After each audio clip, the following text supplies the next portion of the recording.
Hi, I'm Becca Otis from Five Lines Pottery in Indianapolis, Indiana. And I'm Ryan Durbin from RD Ceramics, located in Southgate, Kentucky. And welcome to Wheel Talk.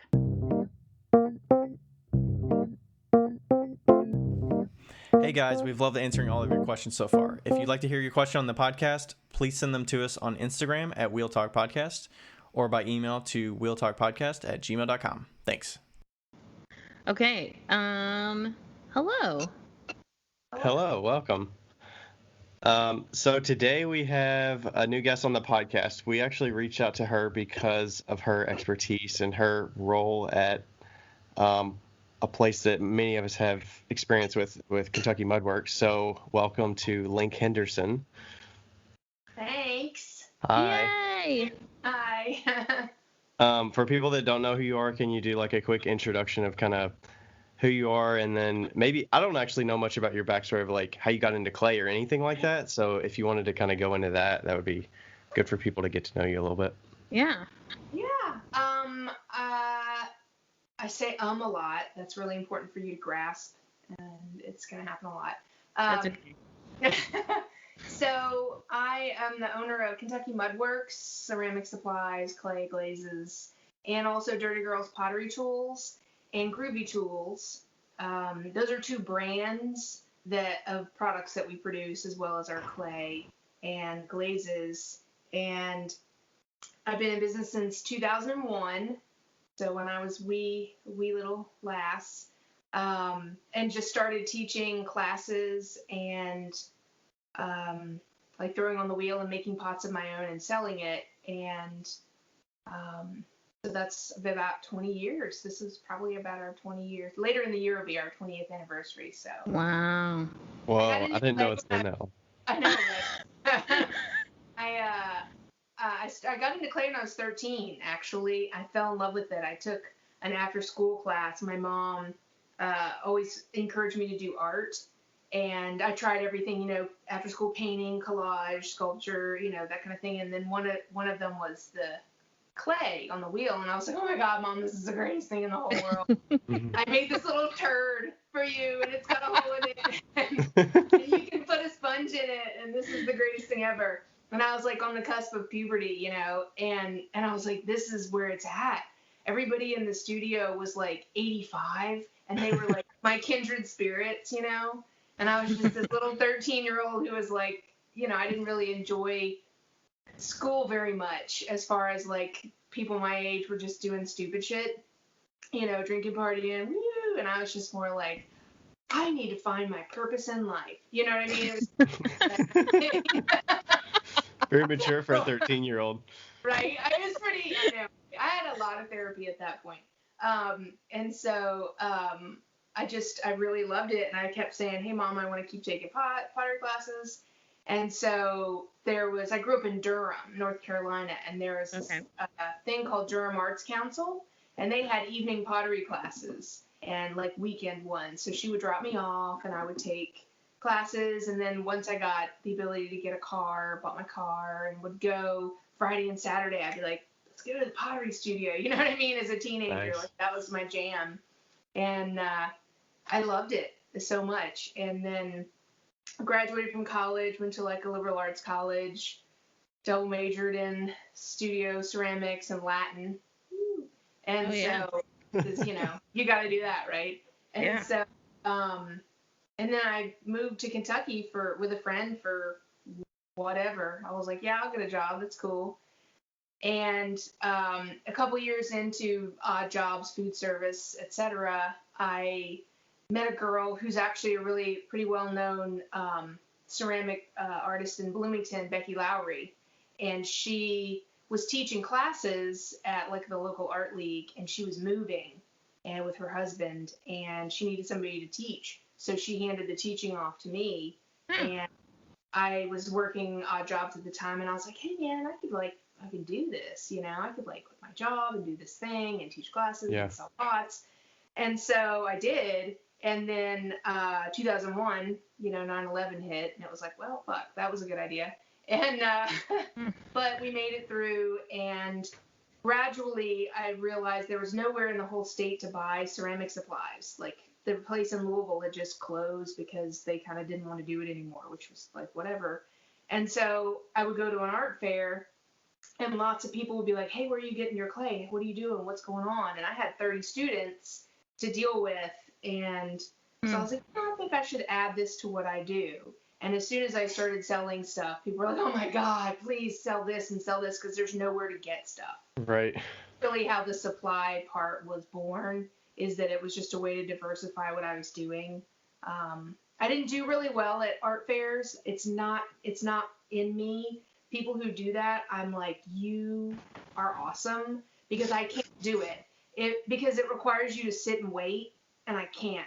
You gotta be patient. You gotta have the wherewithal to like interact all day, repeat the same things all day, and I am not that person who sits at a craft fair and waits. I'm like, shit, I could be doing 87 other things, blah, blah, blah, blah, blah. And I also, like, I don't have a body of work per se. A lot of people are like, oh, what is your style? What's your work look like? What's your artist statement?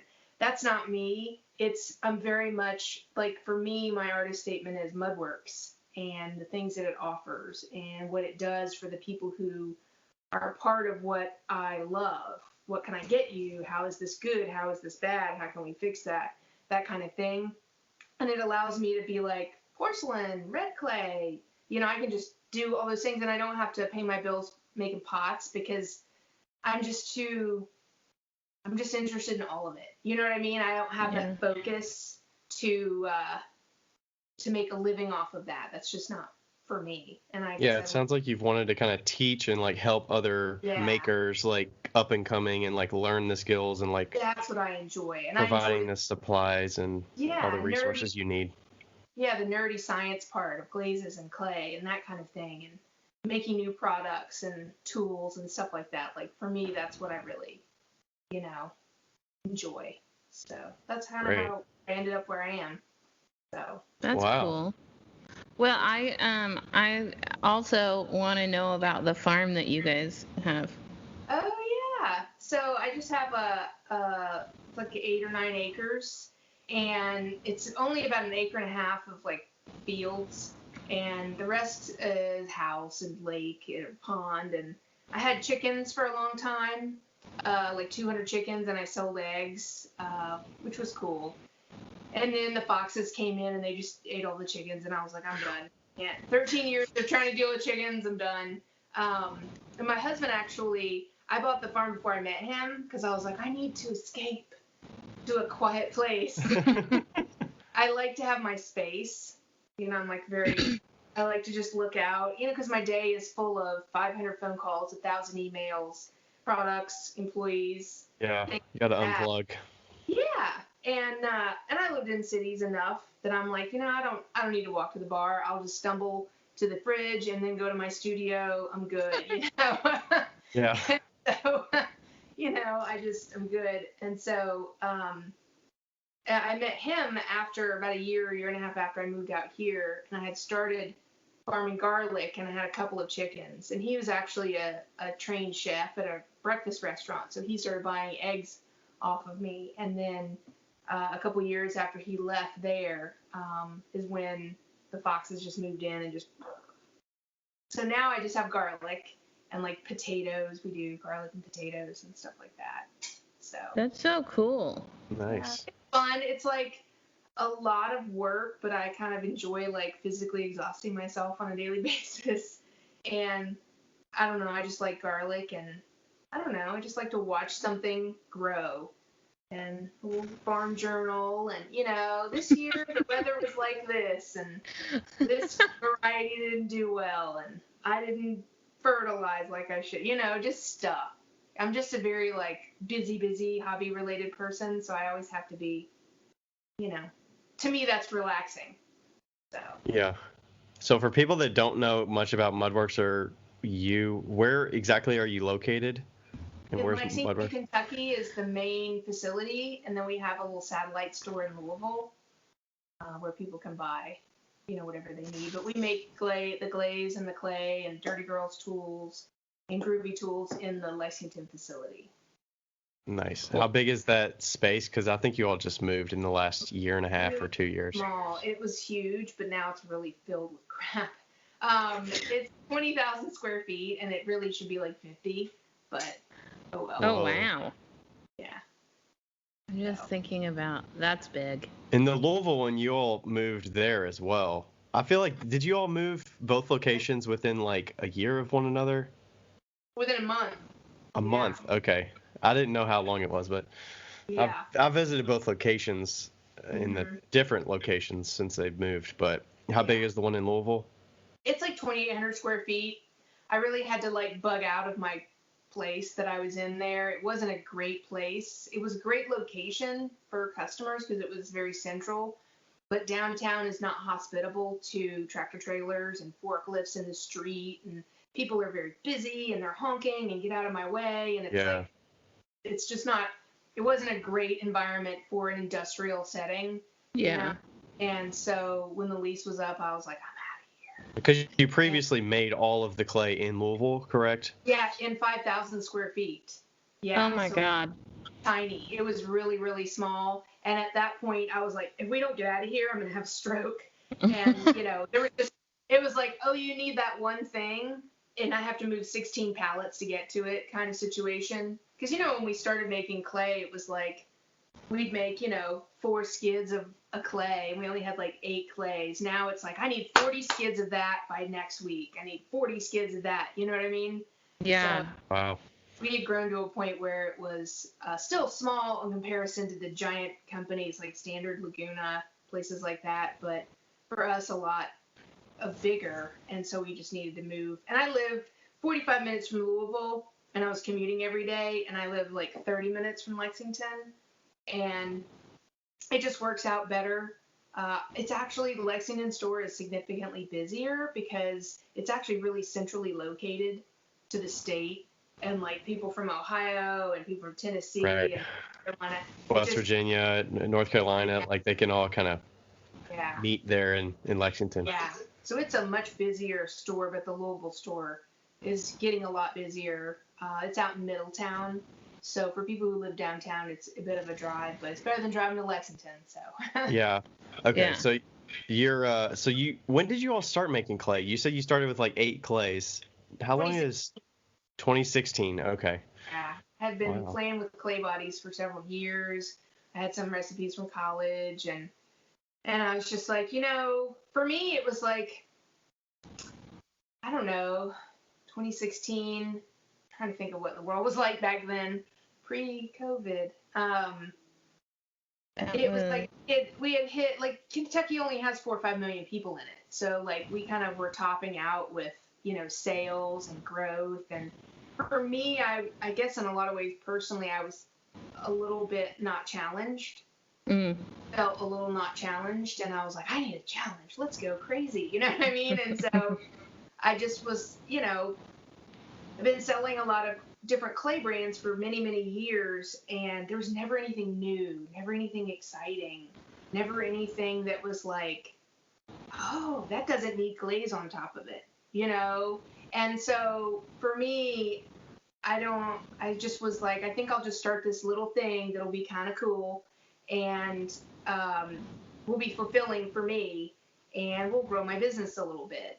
And so, I just was designing clay bodies that I thought were the clay itself was beautiful, both in the raw state, like when you open the bag, if you look at a bunch of our clay bodies, it's like, oh my God, they're like beautiful, in the raw state. And then, you fire them, and there are some that are a lot similar to others. I mean, there's only so many speckled buff clays that you're going to make. But for me, I had been throwing for like 30 years, and I had thrown with everything that I sold. And I was just like, oh, I'm so bored. And a lot of clays are just really, really slippy, really goopy, really sloppy. And I throw really quickly.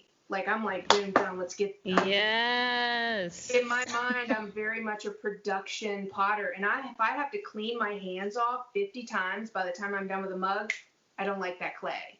I don't have time for just goop. But I also don't throw with the goop. Some people throw with the slip, which is cool. But for me, I like super clean, thin water so I can feel it, because I'm like, zip, let's do this. And I mean, I have lots of pots where I'm like, oh, I'll take 25 minutes on a tea bowl. But I mean, as far as like in years past, I used to make a lot of commission stuff. Somebody would come in and say, I need 100 cups for my graduating class. Boom. Okay, here you go. So I did a lot of that and a lot of repetition, and I have the kind of personality that just likes to zone in on it and just make 100 of something. And then I'm like, oh, I feel like a success. I just have that kind of, production sensibility. And for me, I just wanted to make clays that, were a little bit more unique than what is out there. And, and I started with, the ones I really started with were very different, I felt, than what was already out there. And then I began to fill in the gaps. More people were like, oh, I really love this clay. You should make a plain white clay. And I was like, oh, well, I sell 3 or 4 plain white clays, and, like B-Mix, little loafers. And they were like, but why don't you make one? And I was like, well, maybe I will. So, it just kind of grew from there. What were the OG Mudworks clays? Yeah. Brown Bear is definitely an OG, which I love that clay. And gosh, I'm trying to think back. Claw Hammer, White Bear, what else? Sheltoe was an early one. Mulholland. I really like mustard colored things. And that's so the like Mulholland, right? Is more mustard out of the bag. Yeah, and the claw hammers are like baby poo color. It's kind of an interesting color, and just I wasn't sort of saying, well, I'm gonna make the same stuff as everybody else, because I don't know what's in their clay, and so I just had to pick what I liked about it and hope that other people liked it as well. So, and also like range clay. Oh, go ahead. Oh, no. Oh, no, go ahead. Oh, okay. I Talk. have been selling clay that a lot of the clays out there are like 6 to 10. And then people would be like, hey, why is my vase leaking? I was like, because you're using a 6 to 10 clay and your glaze doesn't fit. And they're like, but why do they say it's vitrified at 6? And this was 5-6 years ago, before there were 50,000 clay buddies who were all talking and getting their science on. You know what I mean? They're just like figuring out tones, and they're dialing it in, firing at home. And so for me, I just was like, well, I don't like range bodies. I was like, you should use a cone 6 if you're firing to cone 6. You should use a cone 10, if you're firing to cone 10. So that's been something that I've concentrated, having the bodies be for specific ranges instead of a all-purpose kind of thing. I wanted to ask you about that, because why do you think companies offer it that way? I think a lot of it is that most of the companies are 30 to 50 to 70 years old, and cone 10 was it. I started Mudworks in 2001. I graduated college in 97. Cone 6 wasn't even on the radar. The only company that had a line of glazes was Amico. Had like 12 of those really bright celebration glazes that I don't care for the color, and then Spectrum. There was nothing else. Yeah. And I was like, I'm going to build a gas kiln, and I'm going to do all this. And then I moved into a city and an apartment, and I didn't have $5,000 to plop a gas kiln down in an apartment. So I was like, okay, I need to get figured out. And so Becky was doing cone 6. And so she kind of was like, here's what I've been doing. If you want to do other stuff, go for it. And the Mastering Cone 6 Glazes book had just come out, and so it was just kind of like, oh, okay, I could do this in my studio. And so from there I came up with basic glazes, and what was on the market was basically cone 10 glazes that people went, oh, okay. I mean, it's kind of vitrified at 6, 4 or 5%. So I don't know. I mean, I think Laguna has always kind of had a 5 or a 10. Yeah. But I kind of grew up in like high water standard country, so I don't know. I think a lot of it is that it's starting to be vitrified at 6, but it's really not. Doesn't mean you can't make a nice sculpture out of it, that it won't hold together. But as far as like a really tight functional body, I don't know. I'm not sure. It seems like production-wise, they would have to just overhaul, like call this, standard 182.5 or something, or 180, Yeah. so it's like more straightforward that this is actually their cone 5 vitrified or cone 6 vitrified, not the cone 10.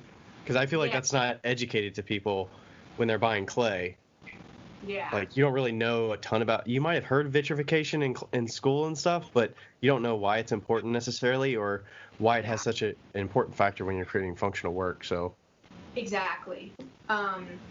And so I think over the years, I've seen all the other manufacturers adding a lot of specifically cone 5-6 bodies to their line, which are more targeted to be vitrified, and they're very similar to a cone 10 body that they flux down, which is good.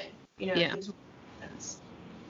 Yeah, I know when I was in Seattle, Seattle Pottery Supply is the main clay supplier to Seattle, but I think Tacoma's kind of taken over, Tacoma Clay Art Center, and Seattle is definitely a 6 to 10 type of company, and Jim had been there for years, and then when Tacoma had been there for a long time, but when Quinn came in, I think that it kind of scooted everything, and they have only 4 to 6. Like, I mean, they have cone 10, but like they don't have anything that's 6 to 10. They only have a 4 to 6 or a 10, Right. So, and that was really nice, and their clay's always vitrified quite nicely, as opposed to Seattle Pottery Supply. Yeah. We have one range clay, and it's called Ranger, because it's actually what I consider a true range clay. It's less than 2% at 6 and 0.3 at cone 10. You cannot take it to 11. It will blow. It's literally like 6 and 10. So, and I fire it at cone 10 in our little wood kiln all the time, but it has to go in spots I know are that are not going to just go to cone 10. And so whenever I sell it to people, I say, this isn't like I'm going to do a cone 13, cone killer firing, and everything's roasted. It's going to be great. No, this is not going to work for you. Pick a different clay. Yeah. So, because I have a couple studios that do both. And I just was like, if you're going to do cone 10 gas, just don't be like 11 and a half, and you'll love it. So. That's cool. Okay, I have a question about the clay. And it's interesting to hear you talk about how you like to throw, because that is exactly how I like to throw. And I recently went to a workshop, and he had B-Mix for the workshop. Laguna B-Mix? I want to say yes. Okay, because there's like Aardvark B-Mix and no, some other I didn't realize there B-mixes. were 5 different B-Mixes. Yeah, so I want to say it was Laguna B-Mix. And I have been throwing at Rebecca's and using brown bear and big turtle. And then I go to this workshop, and I'm like, why? I remember the first day of the workshop, I left my bucket, because that's what I do at work. I left my bucket, and I expected the water to like separate. And I got back, and I was like, what the heck? Like, what's going on? Like, I can't throw with this, or I can't, because I always like, put the top water in, in a separate bucket, and then I put the slop water out. And so I asked him why they were different. And I imagine, and he was like, I think that there's more bentonite in their clays. Is that so? How do you make a clay not slippy, I guess, is what I'm asking in a very long way.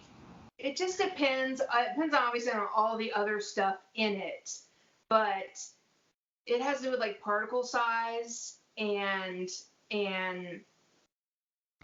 the variety of particles and the amount of bentonite, for sure. Okay. For me, I don't use a lot of bentonite. I don't think I have bentonite in almost anything that isn't white. White clay is like the least plastic shit on the planet. All the good plastic juicy bits in the earth are colored with iron. They just come along with organics, iron, sulfur, and stuff, which are hidden in buff bodies, brown bodies, red bodies, etc. And they are naturally more plastic. Now, white bodies, to be white, obviously there's no iron, there's going to be less titanium, there's going to be less stuff in there. And so it can be very, very, very short. And kaolin is much whiter than ball clay. Ball clay is naturally very plastic. And so if you have a very high ball clay body, you don't often need bentonite. But if you have a very high kaolin body, like a porcelain, you got to throw that bentonite in like stupid amounts, or the clay will just fall apart because you got like kaolin particles. Think of them as like giant flat things, and then you got ball clay particles that are like boogers. And the boogers hold everything together, and if you just had water and kaolin, it just falls apart. So that some companies want to make it so plastic that it's just super plastic. Then they just have a certain amount of bentonite in there. That's more than I like. I like just enough to be plastic and slippy and have it vacuum well. If your clay is not plasticized enough, you won't actually get a vacuum. Is that your train horn? That's our third host. It's the train. It comes once an hour at least. Cool. Yeah. So bentonite is a big, and tile 6, I don't know how familiar you are with tile 6 kaolin. It's a really poofy, fluffy kaolin that's actually blended with bentonite. So it comes as is already floofed, and then if that has a high percentage in a clay body, you're going to get like a real poofy, slippy thing. So like our white bear is like I didn't design it to be like B-Mix at all. I actually originally designed it to be a freckled cone 5, 6, 7 reduction body, and not enough people bought it. That people were like, I love this clay, but it's got black flecks in it, because I was using like a dirty kaolin, and which flashed really well in reduction. And then people were like, I'd love to use this if it didn't have flecks. And I was like, shit, all right, I'll just change it. Nobody's buying it. So I made it a much whiter, cleaner body. And so it's a high kaolin, very, very low ball clay, and you make up for the lack of ball clay with bentonite. Because like this much bentonite has the same effect as like 500 pounds of ball clay. So it's like like on steroids. So like a softball size of bentonite is equivalent to the baseball field of a couple 100 pounds of ball clay. Yeah. Okay. Yeah. Wow. That's insane. Well, look at your glaze recipe. How many glaze recipes do you have? No more than 2% bentonite. Right. Or it just falls. It increases your shrinkage because it sees the water molecules around it and goes, I want all of you. And it just sucks up all the water in the room, which is what made your slip bucket a slurry bucket, and it didn't separate. And that's also why it would cause like warping and like shit, like the thing shrinking. And because I've noticed with B-Mix, it's harder to get a good handle attachment because it shrinks and cracks around the handle joints. That's definitely what I've noticed. Yeah, and so I design my clays to be just on the edge of plastic enough. Some people who don't like them, they say they don't recycle well, is they use a lot of water while they're throwing, and they throw for a very long time, so they suck all the fine particles off. So all their their bucket has no fine particles. They poured it all away. And so it's like you got to mix. Sometimes you have to mix if you want to recycle and get that plasticity, fresh clay and old clay, or throw a scoopful of OM4 into your slot bucket or something. That. I really want mine to be on the line of I can throw this fast and I'm not like covered in shit. And I appreciate you. Yeah. Nice. Some people like when you don't have a high skill level, it can be a challenge with some of them. It just depends. But like we have 35, 40 students and they all use our clays. Everybody gets to choose what they want and everybody seems to be pretty happy. I mean, even the intro people. So. Yeah. Like the Iceman is a really good clay. It's not too. That's what I use. Yeah, I love that clay. It's sometimes I'll be like, oh, I'm throwing with Iceman for a while, and be like, God damn, I need to rip that bitch right up, Oh, you know. oh my God! Like, cause I've been using the Dark Star, which is the Iceman with manganese, right? Yeah. And I I like weighed out 14 ounces to make a wine glass, and I was like, okay, apparently I only need 12. This is not. I was like, Yeah. what is going on? This is insane. Yeah, I feel like I'm just moving up. Like I went from really shitty clay to semi shitty clay, and now I'm just moving my way up. Oh, So. thanks. I appreciate that. It's interesting to hear all the different intricacies of differences and like you explaining how you throw with the clay and the slippiness. Like I never thought about that. I thought that was just like what you get with throwing a white stoneware with no grog. I thought it was going to be slippy, but there are properties in the clay. Yeah. Grog actually makes your clay shorter. So the more grog you add, the less plastic it gets. That makes sense. Some people will say, oh, I want to make something bigger. I need to add grog. And it's like, yes and no. It depends on what's in there. If you look at our clays, we don't have a lot of groggy clays. People don't generally like them. I mean, we sell some Iceman with grog, but it's 40-1 without grog, and people, I've just found that our clientele in particular really like smooth, fast throwing, nice, clays. Whereas I have a friend who owns Clay Planet in California, in San Jose. He has so much grog in his clay, but his clientele is very cone 10 gas.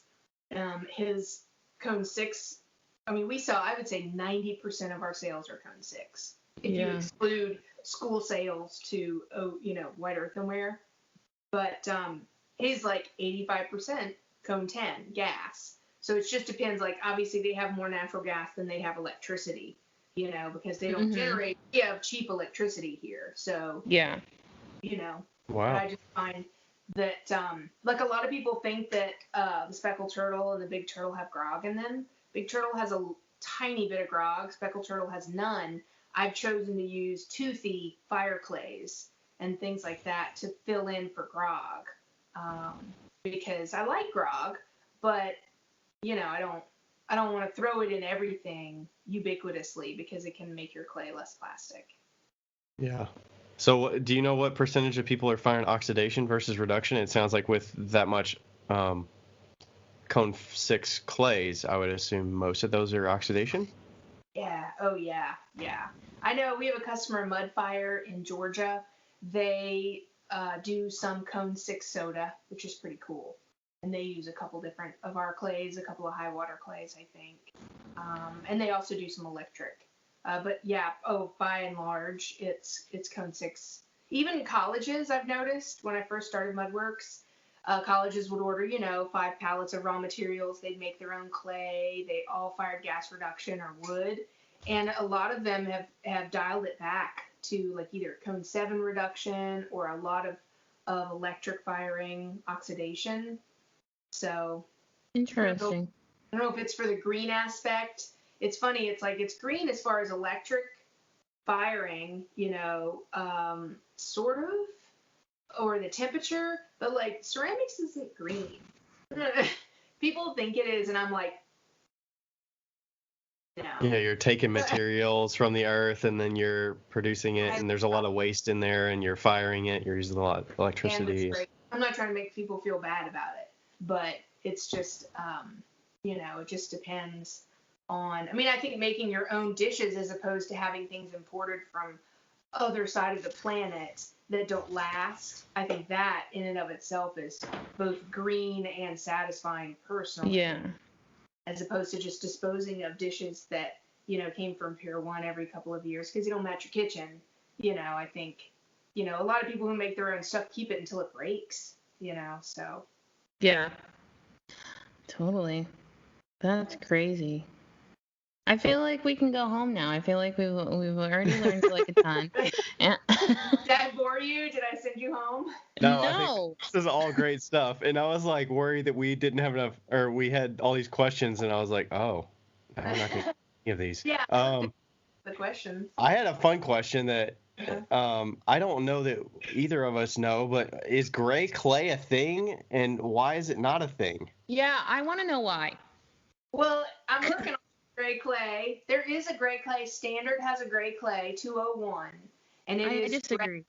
And it's gray. But if you don't like a groggy, toothy clay, then you might not like it. But it's straight gray. So I don't know why gray clay. I'm working on a gray clay. Is it smooth? Okay. She's like, I mean, it's gonna be smooth. We just talked about growth. I'm just putting it out there. If you need a product tester. Right. Yeah, I know. I would be happy to test that too. I'll send it. Because I'm working on like really mid-century modern style design right now, like with my pieces, and the dark star is great, but a gray clay would look so fucking good. Yeah. Imagine seeing the glaze breaking off and seeing the gray underneath would look really nice. Or like it depends on how you achieve the gray. You can achieve it like with iron, chromate, or some other stain or something. So it just depends. Yeah. Gray is because gray glazes. Nobody ever wanted gray until the last 5 years. Mm-hmm. And now they're like, do you have this in gray? And I was like, no. But everybody wants gray. And now Amico has like 6 gray underglazes, and it's just funny. So gray is actually like really, really hard color to achieve in ceramics because there are not any mason stains. They call them sage gray. They're actually green, or they're blue. Or they're purple. Yeah. Or it's like black-ish. Like partially black added to white so that it's like exactly portion. Yeah, I've been fiddling with like a gray glaze for years, and I have 2 that I like, but one that I really like, but it's opaque. I can't get a gray translucent that I'm happy with. And the other one, if it's thinner, it's blue gray. So yeah, gray is one of those weird colors. That's crazy. I know, like I had a gray mason stain gray glaze, and whenever it got too hot, it flashed purple. Mm-hmm. And no, maybe it was too cold. It was too cold. It flashed purple, and people are like, "This is so great." I'm like, and so unpredictable. Right? Yeah. Yeah. So for another clay, do you know much about flameware and like what makes it different than other clays with the thermal shock aspect? And it's got so much lithium in it, and usually in the form of petalite. So lithium has a really low thermal expansion. So when you throw it into a fire, it's not going to go, mm-hmm. It's going to go, I got this, and do its thing. But so it doesn't absorb the heat as quickly? Is that the idea? It does in an even way. It absorbs it in like an even way, and it doesn't expand quickly. It absorbs it and allows everything around it in the matrix to do it gently as opposed to crack, that kind of thing. So, but lithium's super expensive thanks to Tesla. As soon as Elon Musk announced that he was going to make 1,500 electric cars a month like 5 years ago, lithium went from like $8 a pound to $50, and it hasn't gone down. So, and lithium is only in certain places. And there's 2, as far as I know, I could be wrong, there's 2 lithium mines. One's owned by Toyota and one's owned by, I don't know, somebody else. Interesting. And you can get lithium out of spodumene, which is only like mined off of the coast of Australia, or petalite, which I don't know where petalite comes from. Petalite, I think, is normally what's used in flameware, but it's expensive.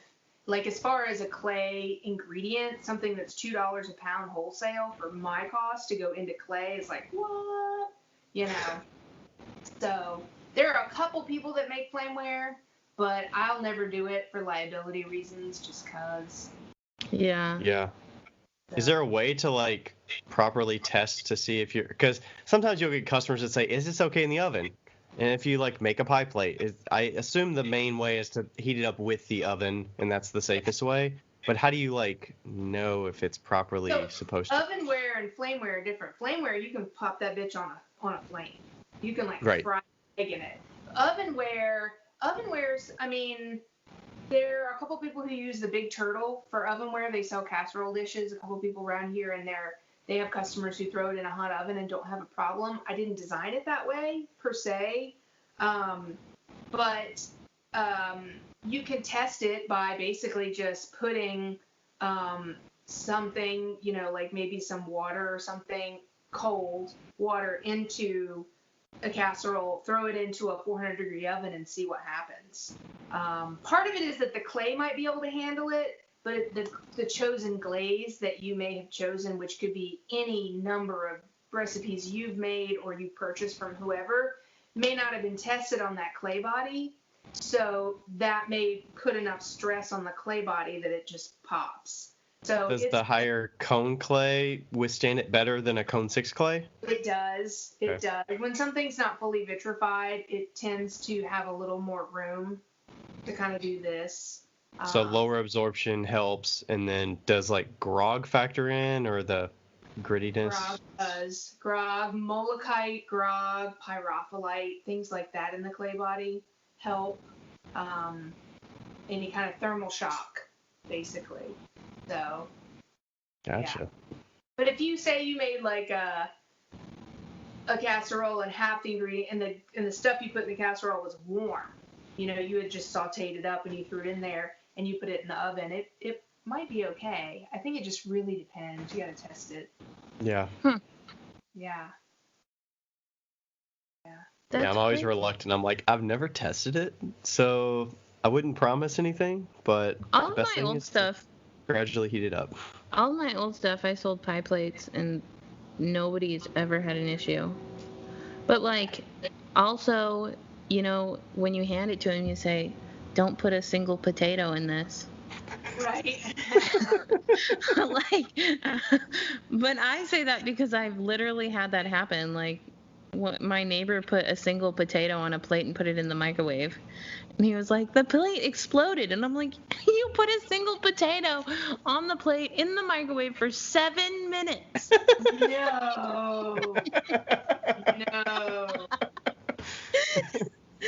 I'm like, of course it exploded. Like, it's not magic. Like, Next. I wanted to ask about the Dirty Girl Tools. So you have that as kind of like, I kind of see it as like a sister kind of company or like a child company. Like, how did that come about, or like, or how do you keep it like separate, or how do you decide to brand it? Wait.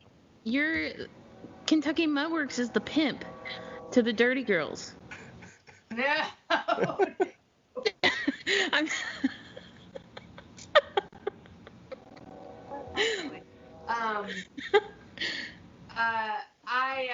So I don't know, 13, 14 years ago, something like that. It's hard for people to imagine in 2001, like, I didn't have an e-commerce website. There were not e-commerce websites. It was like a photo of the front of my store and an email address and a phone number, and like, that's how it was.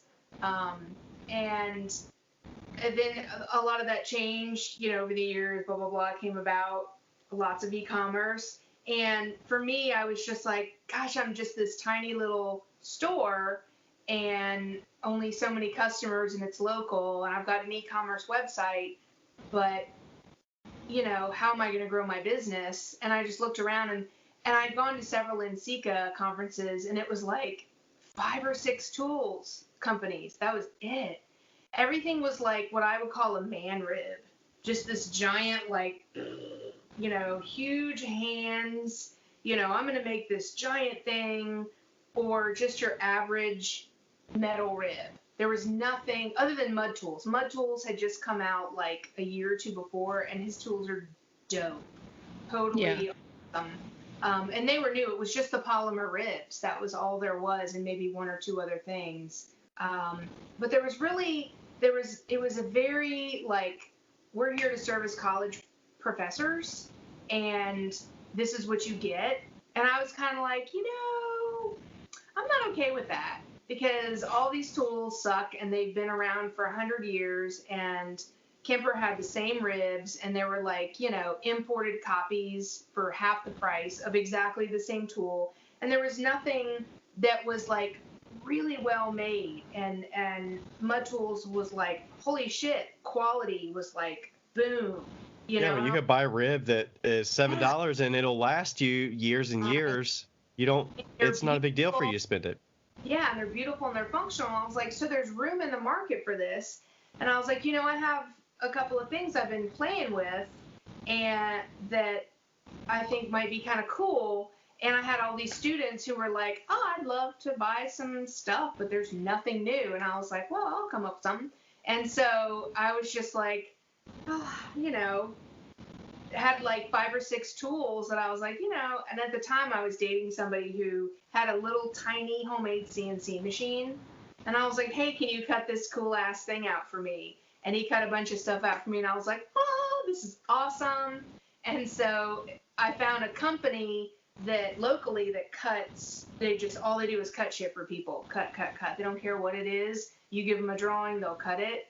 And they cut rounds of stuff for me, and then I sort of went to my first Ensika, and I was like, I hope everybody likes this, And I kind of was gearing it towards women, because that was like 90% of the people taking my classes, and that was the growing Cone 6 market, and it was baby boomers who were like, I have always wanted to take pottery, and my kids are out, and I'm going to do whatever the fuck I want. And let's do this. And tools that fit their hands, tools that were ergonomic.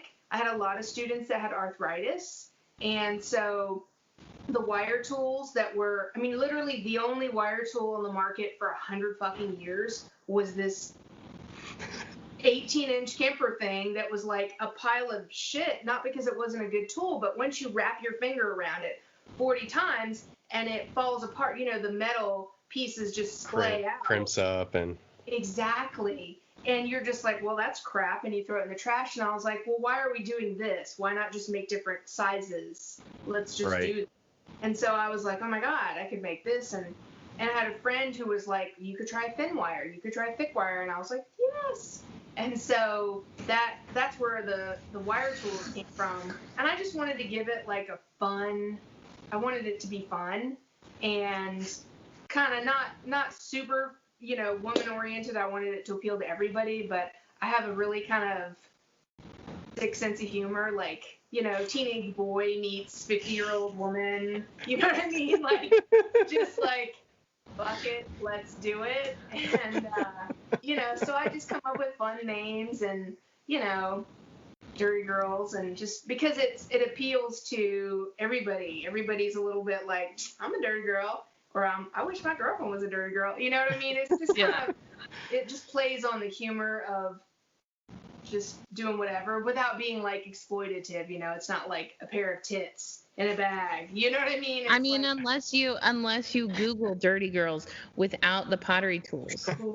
I have a staff member who just started like 3 or 4 weeks ago, and she put in dirtygirls.com, and I was like, no! Like, oh my God. Not on the work Wi-Fi. I was like, you gotta add the tools, or you gotta, because I own Dirty Girls pottery tools and pottery tools, and I'd redirect them. And I was just like, gotta stay there. I can't help that other one. So, I just have fun. I name things, with a sort of pseudo-sexual, fun, naughty You got like the foot fetish cut tool, which is to give you like a certain shaped foot. Snaggletooth, gap tooth, just shit like that. I just like to have fun, and You have the best. Oh, you have the best clay names on the market for sure. Oh, I wanted to have fun. I just want to have fun. I want to work hard, but I also want to be entertained. Like, and for me, humor is like, if I'm not laughing, you get the whatever that is. You know what I mean? I thought you were gonna say get the fuck out of here, but Yeah. and I think it looks like you're trying to use pot lifters or something to get something off the wheel. I don't know what you're doing. No, the thing they put the stuff on and then they shock you into heart attack. Oh, the defibrillator. Defibrillator. Thank you. Yeah, I need to be laughing both at myself. I'm like super self-deprecating humor. Plus everything just needs to be, fun. And it's like you've only got one chance. You might as well take a chance. So with the clay names, we just started with like Kentucky folklore names, and then, like somebody's grandma that passed away, boom, that clay's named after your grandma. Boom, that's my dog. You know what I mean? It's like things that have meaning and just are fun. And you remember, for me, it's like with Laguna, they've got like 3 names for one clay. And this is not to disparage them. They have wonderful clay. Like WC 606, number 16, 40, and Miller 42. I'm like, what the fuck is that? Agreed. Pick a name. Pick a name. Or just numbers or something like that. A number or name, exactly. Yeah, like Standard has numbers, and we got like a few samples of them, and I was like, you can tell. I told Rebecca, I was like, you can tell that Kentucky Mudworks is owned by a woman, and Standard is owned by a man. How so? Because they have numbers and you have names, and you're just like, yeah, this matters. It matters. For me, I don't love part numbers. There's something anti-cubical about me. And so like part numbers make a lot of sense. And a lot of my vendors and customers require, like I have Dirty Girls Tools part numbers, but I only came up with them out of duress. And I was like, God damn it. All right. I'll give you a price list with part numbers. You know what I mean? But for me, I just want to say Tony Beaver and go, okay, or like round, like white. I just, whatever, Sheltoe or, I just want to say the name, and I want that name to be something kind of cool. So I don't know. Yeah. So. I've still got your Dirty Girls apron, and I wear it on my videos sometimes, and people see like Dirty Girl Tools, and they'll be like, "Oh, I like your apron." Oh, cool. Because you gave that to me a couple of years at Inseca. I feel like, did you wash it and it shrank a lot, or? No, it's fine. I mean, I've got like 5 aprons. Whoa. Ryan is literally like 2 inches wide. He's like, he wouldn't even know if it shrank. Like, he's so tiny. In the best way possible, by the way. Yeah, I'm always on the search for a good apron, and it's like I can never get the same apron when we go to print them again. But we do have a limited edition t-shirt coming out, which is pretty cool. Ooh. Yeah, I always like your t-shirts when they come out, like to drop it like it's hot with the cones. Like, that's fun. And then. Yeah. Our next one's pretty cute. It'll probably drop next month. Nice. So, we just try to have fun and, basically. Sweet. Keep it fresh. It's like I feel like 2004, 2005 was my first Inseca. I think it was Indianapolis, whenever that was. Could have been 6, 7, 8, 9, 10. I have no idea. But I went there, and it was like, and this is not a dig on old white dudes, but it was literally like an old white man parade as far as like the business owners there. And it was like, this is what we have to present, and this is how we present it. And I was like, okay. Like a polo shirt crowd kind of thing? Kind of. Just kind of like, this is how we've done it for 30 years, and that's it. And I was just like, this is not going to work for, like, what's happening, because y'all have no idea what's happening. You know what I mean? But part of it, and I understand, is that it was started as a professional, like, conference for professors, teachers, vendors, presenters that were on an academic level, which totally is fine. But what was coming was a 15-year storm of baby boomer females, whatever, hipster, millennial, I don't know what to call it. I have no idea. I don't want to insult anybody. Just younger people. No, like younger people. College students and graduates and who had an income and a drive to be self-employed in their 20s. You know what I mean? The majority of businesses in our industry are multi-generational. Yeah. And so it's just like, we make this, we sell it. We make this, we sell it. We might do something new every decade. And I'm like, bitch, I need new every 3 weeks. Or, you know, I was like, there is so much. Let's do this. So for me, you know, I'm happy with what's going on as far as like the entrepreneurial spirit that's happening in our industry. I think it's great, you know. Yeah. And without social media and, you know, e-commerce websites, it would be, you know. So, I mean, it's so strong. And I think that some companies have adapted quickly and some are just like, we'll be here when it's all over, you know. I mean, it's just, it just depends. So I definitely, I think that's awesome. Like, I love Dirty Girls Tools, and I definitely think that had you not like come into the market, we would still be in the same place, honestly. Like, the only other tool person that came, I don't know, I'm sure there's other ones, but like the only other one that I can really think of is Garrity, and he's like, he makes his own and he's amazing. But like, we just I feel like we have a tool desert. and the tools that they have, like, I was talking, I don't know if you know Bear Ullman. Yeah. So I was talking to him and he was like, there's so many like, he goes, pottery tools are so behind because he does woodworking, like he does spinning, wood turning. Yeah, the lathe. Yeah. And he was like, the fact that you guys can't figure out a chuck, that, like, you know, like, the fact that you guys are way over here and wood turning is like 15 years ahead of you, how is this even possible? And I'm like, I don't know. Yeah. We have a tendency to think that the past is the only way to move our future. So. Yeah, I absolutely agree with that, and I think that's definitely changing. You know? Yeah. I think that especially with the social media and the contact that people have and the exposure that people who use social media to innovate and to see each other's work and to market their work, it's changing faster than it did. It took like 10 years of change is like a year now, you know, when I first started. So, I mean, for me, my tool line, I do, like, there's a lot of stuff out there that's like, if you want to make this exact thing, here's the tool for it. For me, I'm like, I don't want everybody to make the same shit.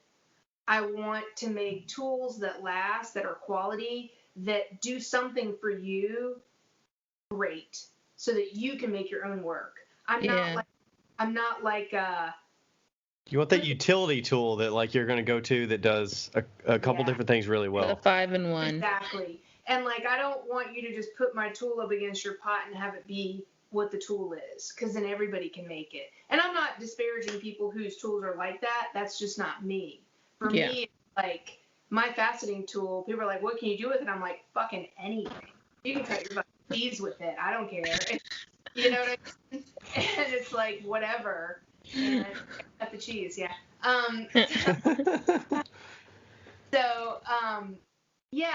I want to, like, expand what you can do by giving you tools that make you go, what the fuck this is dope. What the fuck is this? You know what I mean? Like, this tool is beautiful and well made. Like, we make everything in-house and I have a huge pride of manufacturing. And this is not like some xenophobic, I don't like imported stuff. For me, part of my joy of owning a business is that I employ people who like to come to work and who are like, I like making this shit. This is fucking cool. And so we source our ingredients in America because those things are giving people jobs and please don't let this sound like some kind of political statement. It's genuinely not.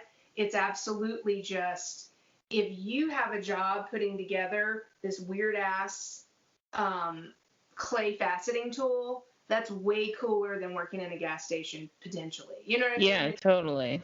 And my ability to control what goes into my products depends on me being able to get it. And a lot of that is it being domestic, you know? And then if I buy this thing from a domestic company, they're employing people, and it's all paying into the same kitty. It's not that I mean, I sell tools that are made in lots of different countries, and they're all wonderful. If they're good quality, I'll sell it. But for me, it's been important that I need it to last. I mean, there's a certain amount of, like, a trim tool is only going to last so long. Boom, done, you know? But, like, our faceting tools, the tool itself will last you 20, 30, I don't even know. The wire, we make it replaceable. You don't have to throw it away and buy a tool. You just buy a replacement wire. And for me, it's like, I like to design things that are sourced locally. It's just a control issue. You know, it's like, hey, buddy, this sucks. I need you to fix it. And they're like 5 hours away, as opposed to, I don't know where they are or where it comes from. You know what I mean? And there's other factors that could come up that are outside of, like, an immediate control. Like, if it's COVID and you can't import anything, then then your business model is fucked. And and years ago, I was like, I want to give people jobs. I want a job. And part of that is making. If we're a community of makers, and it's important that we make a living making our work, it's also important that the people making the things that we make a living.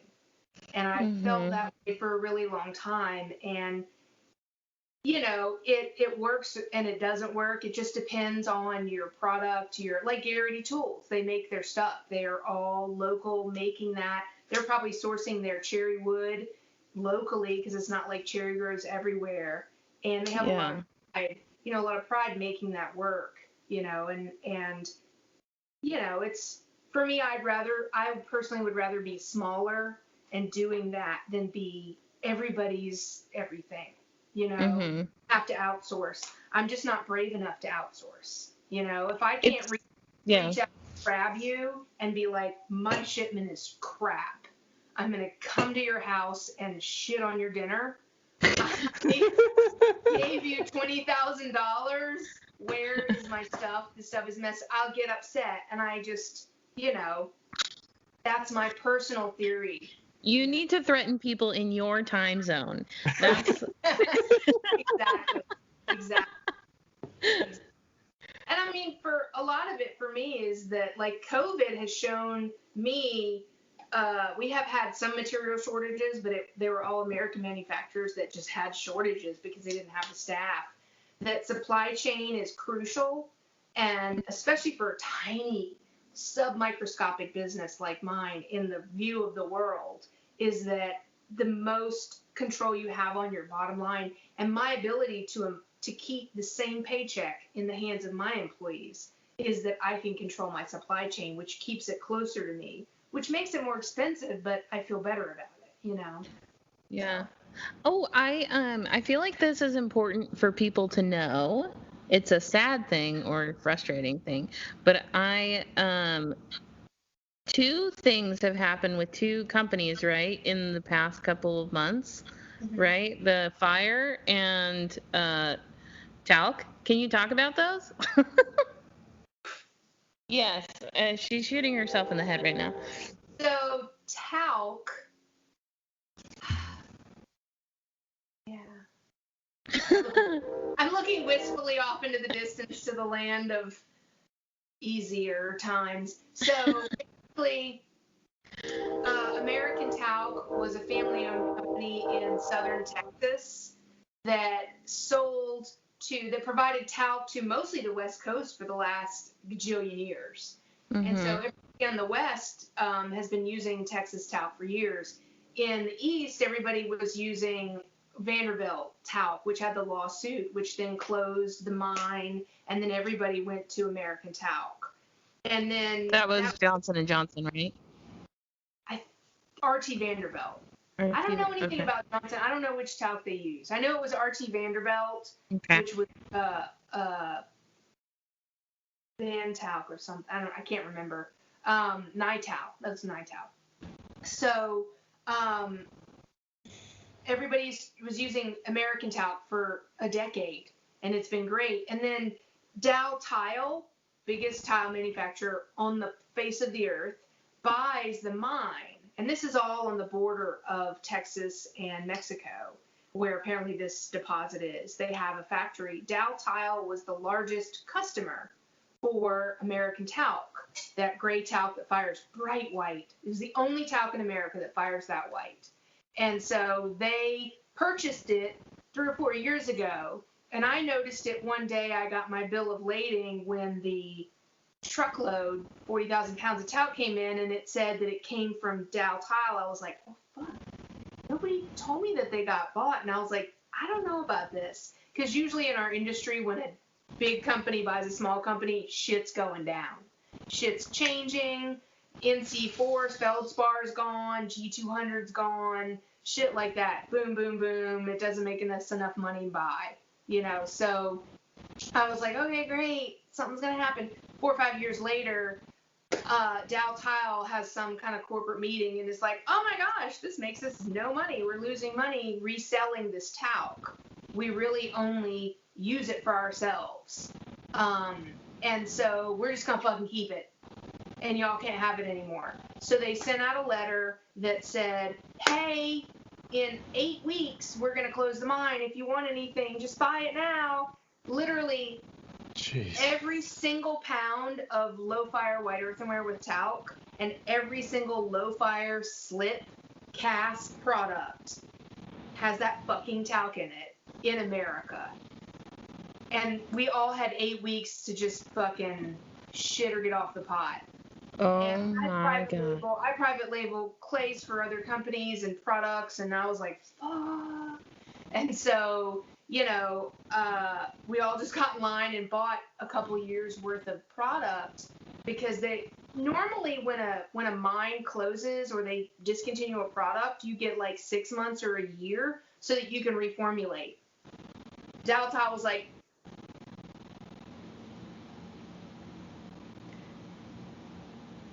Oh my gosh. that's really what they were like, and it was like, oh my God. So I ordered 5 truckloads and was just like. And when was that 8 weeks? Like, when did that happen? February, into January, and I got like 5 truckloads March and April. Boom, boom, boom, boom, boom. You know, Wow. a whole bunch of money I wasn't planning to just throw into a container and sit on, you know, 30 grand or whatever, etc. Because I don't have time to reformulate right In away. that amount of time, yeah. Because it's white earthenware, and if you know anything about earthenware, it's not really clay. It's like, you know, it's got to fit glaze. Like the whole point of earthenware is it needs to glaze and clay fit. And so you have to spend a huge amount of time reformulating to make sure it fits all commercial low fire glazes and all this stuff. I mean, we're talking 6 months to a year of R&D that I haven't done because I was just like, I'm just going to buy what I need and deal with it later. So freak out. And so that happened, and they've closed April 21st. They're like, bye. And so they just keep the product for themselves. Part of it is that they get the product out of the ground in chunks, and Dow Tile was processing it in their own facility. Their milling operation is what closed, taking that chunk and turning it into a beautiful powder that they could sell to people. So there's other talc mines in America that a bunch of people have gotten you know, samples from. I've gotten a couple samples. I haven't even opened the box because I'm like not even ready to deal with it. And but they cost so much more. So for me, I don't understand why Dow Tile didn't go, hey, this isn't making us any money. We need to double the price. I'd have been like, here's my check.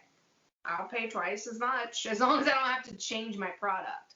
But they just decided the whole operation wasn't worth it. It's a very corporate decision, which is like above my pay grade. Fine. So the other industries service paint and coatings and shit like that, and they cost more. So there's going to be an increase, and there's just going to be, you know, a lot of people we'll have to have talc because there's talc in people's glazes and stuff like that. So I have to do R&D on my own so that you call and say, hey, what talc do you have and what the fuck's it going to do in my glaze? And I go, well, I think it's going to do this, that kind of thing. Right. Here's a 1 pound sample, try it out, you know what I mean? So that was really kind of shitty. So yeah, that's talc. And as far as the grog factory, they had a fire in their control room. There's only a couple places that make grog in America. One of them is Christie Minerals. Another one is Mulcoa, that's owned by Emrys, and that's in Georgia. And they had a fire in their control room, which shut down endless amounts of production, kilns, and everything. And they went into what's called force majeure, where they just don't take any orders. They only deal with in-house orders, and they only give you what they feel like they can give you. And they had to fix stuff, and it's still not up and running completely. So I have to get grog from another company, and maybe it's the same, maybe it's not. Do I make the clay, or am I out of stock? I mean, it's one of those things where you're like, I never thought this was going to happen, but, Glad it did. And I thought 2020 fucking sucked. Wow. 2021 is actually like, are you fucking kidding me? Like, last year was like, oh my fucking God. That was what I said last year. This year I'm like, are you fucking kidding me? That's what I say. Like, really? That's like my go-to phrase. Oh, okay, add that to the list. It's more of a supply chain. This year is like supply chain aftershocks. Yeah. Yeah. So. Did you all have a big increase in business with people having home studios during COVID? We did, actually. We did. And we made it through pretty well because we had a good online website that was already in place. And I feel like places that had good, easy, quick e-commerce websites quickly, their clientele grew quickly. And offering the delivered price on clay was huge. People don't have to worry about how much it's going to cost for shipping. It's like, boom, $50 at my door, done, And I think a lot of smaller places or places that had more of antiquated e-commerce struggled a lot. Or people that relied overly on schools. So. Right, because kids aren't in school. They're not using the clay, so they don't. And that was it, is that it was like, well, hands-on. There were some play-at-home kits, and a lot of people did that with success. We thought about it, and then I was like, our e-commerce kind of took off, that I was just like, I don't have time to deal with it. So we didn't do a lot of clay-at-home kits. We did help some teachers out by doing some kits. But for the most part, in Kentucky, schools were just like, boop, off, done. They might have a couple of projects, but really not a lot. So yeah. That's crazy. Yeah, because some businesses did like really well during COVID, and others just basically stand still and just basically took the year off. Mm-hmm. And yeah, I think being able to adapt and just have, I mean, you can't know that something like that's going to happen, but having the pieces in place to, like you said, the domestic, having things in house and having people that you can employ that can come into work, and like you have the space to, like, okay, we're just going to have you set up over here, and then we're going to be over here, and yeah, for a while it was only 3 of us in a 20,000 square foot warehouse, so it was like, hey, the fear of catching COVID from each other, because it was like, hey, you're way over there, I'm way over here. Yeah. If we've got work to do, let's do it. I told my staff I did have to let some people go because I was like, I don't know what the fuck's gonna happen. And so they got unemployment. I was like, take that unemployment, make it work. I'll call you if shit changes. And several of the people I did hire back, and some people moved on to other stuff. And it was really just like, I don't know what's going to happen. But the people I did, that did stay on, I was like, I can't force you to come to work, but if you want to come to work, I'll pay you, and there's work to be done. And so my clay maker and my Dirty Girls tool maker and I showed up, and it was us for like 3, 4, 5 months, and just getting through it and building the e-commerce, lots of curbside. I think the key is diversification. And I think that was something I learned really, really early. Like when I first started in 2001, I was teaching classes and they were 8-week sessions. So I had like income every 8 weeks, which sounded like a great idea until I had to spread that shit out. And it was not spread. It wasn't spreading well. And then I had like art fairs in between. And it was like, at the time I was making like Japanese tableware and like fucking sake sets and like little sushi dishes. And people in Kentucky were like, what's this? And I was like, oh my God. They're like, why isn't it round? They're like, why isn't it round? I was like, oh my God, I don't know what to say. You know, and my work just didn't take off in a large commercial, you know, kind of way. And I was like, this isn't going to work for me. So that's when I started selling stuff to kind of fill the gaps. And then once I was selling stuff, I was like, oh, we'll make tools. Okay, that fills the gap. Oh, we'll make clay, and oh, we'll make glaze, you know, and just diversified. I've got wholesale income, retail income, classes, you know, just kind of. Do you have studio rental there? Do you have students that can actually rent time and space there? Yeah, like during our business hours, anybody can buy like a pass to do it. But if you want like 24/7 rental, since it's a community studio, you have to be like a trusted person that's been around for a long time. Right. Mm-hmm. There's about 5 or 6 people, mostly because it's not huge at all. I mean, yeah, the like, space with the wheels and the hand building room is not really huge. Smaller. Yeah, like, and it's not like Queen City is a good comparison. Their business model is huge on education, like 20,000 square feet of studio rental, classes. We just can't fill that. Lexington doesn't have that volume of people like Cincinnati, right, and that volume of people with any kind of income that can support that over, you know what I mean? Yeah. At that level, you know. So for me, I got into e-commerce early in order to grow my business. And, you know, we'll never have 150 students or whatever he has, which is awesome. Right.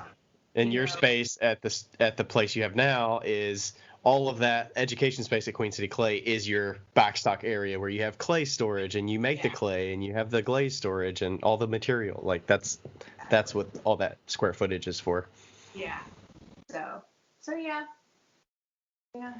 Nice. Can you now because you were talking about talc and now I'm kind of curious what your answer to this is. Can you somebody asked, can you describe the difference between stoneware, earthenware, and porcelain? Mm-hmm. Like, do you mean on like a molecular level or on like a texture? Maybe just they follow it up with when to use each and what firing temperatures for each. So that's kind of where they're coming from it. Like, in what situation would they use it? I mean, I'm all down for the molecular, but that's fine.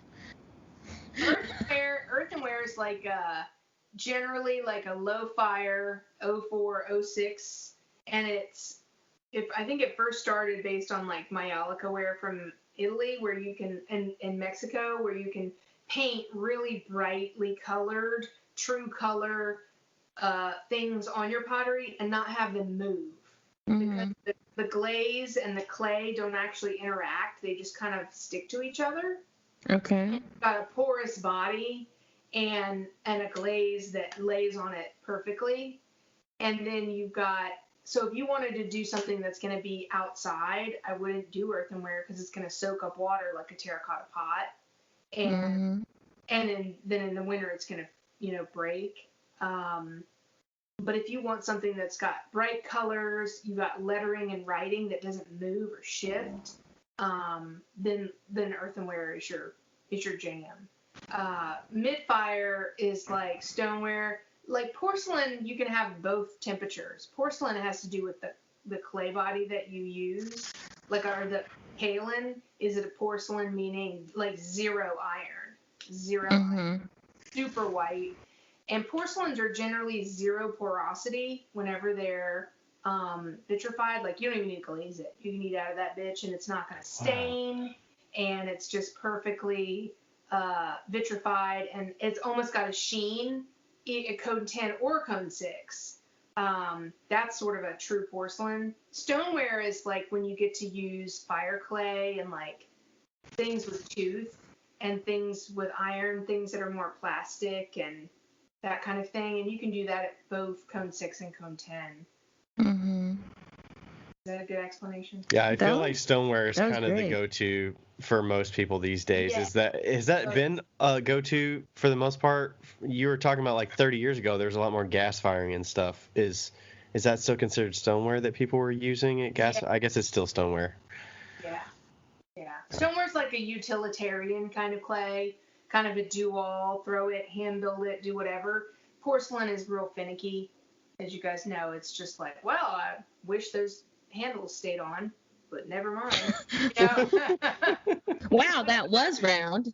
Right. Yeah. Great. Exactly. Exactly. Thanks for that. I thought I had some skill, but never mind. Whatever. Yeah.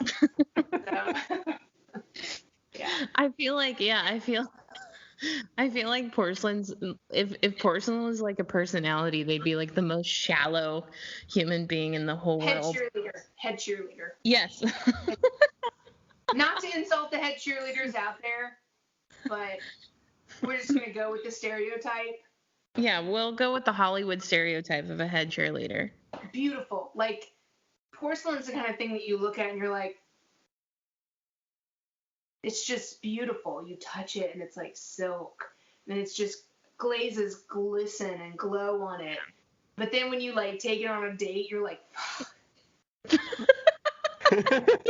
why did I pay for dinner? God. And it's at 5 hours.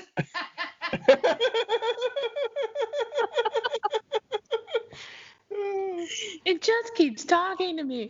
I don't. Yeah. It's so true. I don't, Ryan doesn't use porcelain very much. I have never used porcelain. I still have a box of standard 365 in my studio. I don't even want to know what it looks like. No, I've had we it there for need to like get 7 in. years. What is that? The NZ, the New Zealand stuff? I love that stuff. It's such a bitch. I had a student that was very, very talented, like so talented, and she wasn't really a student, but anyway, she was like super finicky, and like she was the HR, or not the HR, the quality and control at her job, and so like that's just like the personality type that she was, and she was using the New Zealand porcelain, and I have never seen anybody conquer porcelain like this woman did. And she's like just phenomenal. She like that she only used the New Zealand stuff, and for those who don't know, it's like pure white. It is like it's translucent, so when you put a light in your cup, it like blows outside. Yeah, the only thing that she didn't really get was the glazes, because my glazes ran like a motherfucker on them because yes. Yeah. Because so like that stuff is super cool. Actually, not clay. We call it a kaolin, but it's not. It's like this weird tube, and it's got like huge spaces in between, and you have to fill that with plasticizer and other kaolins. So it's really prone to crack. It has 0 titanium, which is what makes porcelains opaque. So that's why it just glows. But it's a bitch, man, to fill in those gaps and make it plastic enough to work with but not fall over, and you gotta flux the hell out of it, because it's like, cone 18 or something that it matures at by itself. So yeah, when you put a glaze on it, you're like, well, that's all over the shelf. It's different. Yeah. So, but it's beautiful and seductive at the same time. Yeah. But generally, 20% of the shit I make out of like our white lightning, margin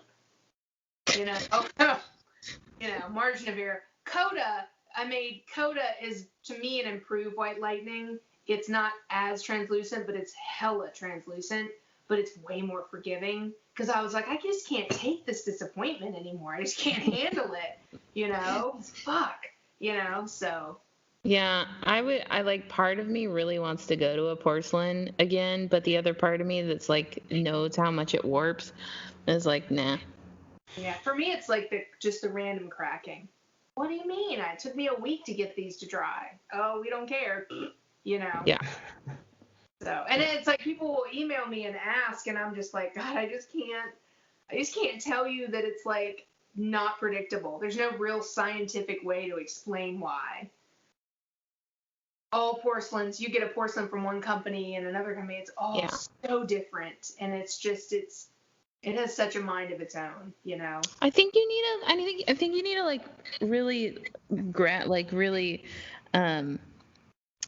just tell everybody about the cheerleader situation and be like, here's the deal, like, you know, my porcelain is like the head cheerleader at Kentucky University, whereas like, you know, University of Kentucky, get it right, Becca. I'm sorry. Whereas you know, Colorado's porcelain is like their head cheerleader, and so they clearly not the same. They're not the same. They're unpredictable. One could be a cowboy and one could not. Exactly.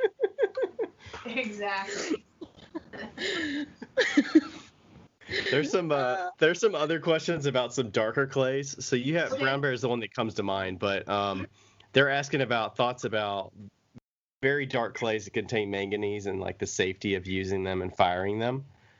So can you kind of speak about that? And I'm guessing the brown bear has manganese, or I don't know about manganese. Yeah, it actually has less than 2% manganese, so it's not as high in manganese as people think. That's what makes it brown when it's wet. It's actually. Go ahead. We should talk about why first before we get into how much it has. Like, why is manganese? What is it? Is it harmful? Like, what's the? Mm-hmm. So if you look at SDS sheets, the number one hazard, like level 12 panic button shit, is silica. Mm-hmm. So that's absolutely the most important thing that's literally in every single thing that we work with. That's the single most harmful thing. So that's considered, I think, OSHA like a Schedule 1 hazard, and manganese is a Schedule 4. Okay. So it's lower down as far as the threats, but they're different. Silica, as you know, is dry form, is you know, that's the issue. Sanding, sweeping your studio, any kind of dry work, mixing your own stuff. Manganese is a fume hazard, actually, when it's firing. Okay. So, and the dust as well. You don't want to have like a pile of manganese and just be like, throwing it in your face, as far as the dust goes. But if you think about it, the majority, so you have to weigh what's in the percentage of what's in what you're using. So like 60% of basically everything has silica in it. So you're talking high level, glazes, clay, everything. And because it's almost every ingredient is a silicate, aluminosilicate, magnesium silicate. There's silica in everything. It's actually, I think, like the most abundant part of the earth or something, that and iron. And then manganese is, say it's like less than 2% in a clay body. So you've got a pound of clay and you've got, 100 grams. You've got 2 grams. Right. 2%. Yeah. Math. Yeah. 2 grams of raw manganese in there. And so you just have to realize that you don't want to sand it. You don't want to it's a dust hazard. And then when you're firing it, you want to vent your kilns or not be there. Like we fire at night and we have like a, big hood. We don't have a hood because we're in a giant warehouse, but right above our kilns is like these giant louvered fans, and it just bursts into this giant warehouse, and we fire at night. And so by the end of the day, by the next morning, we open up the stuff and, recirculate the air. But if you're like my little studio that I'm in right now, is 15 by 20, and then I've got a little kiln room. I've got a vent fan that when I'm firing, anything with speckles or manganese, then it's leaving while I'm firing. And it's also so fucking hot in here. I don't usually hang out, Right. even with air conditioning. So I think a lot of it, I don't want to say it's blown out of proportion because I think studio cleanliness is essential, but I don't think people should be scared to use these things. I had a lady who was like, at NCECA, who was like, I can't have manganese in my house because I have a small child. I was like, you've got a studio in your bedroom, in your spare bedroom, and you have a kid and you're worried about manganese and there's silica everywhere. Yeah. I was just like, boo, you've got to gauge that. You know, if you're cleaning up your clay dust, you're cleaning up that manganese dust at the same time, you know? Yeah. So it's just really important. If you're firing it, you've got to vent it or have it in an outside building or a garage or somewhere where you're not working at exactly the same time as an unvented kiln.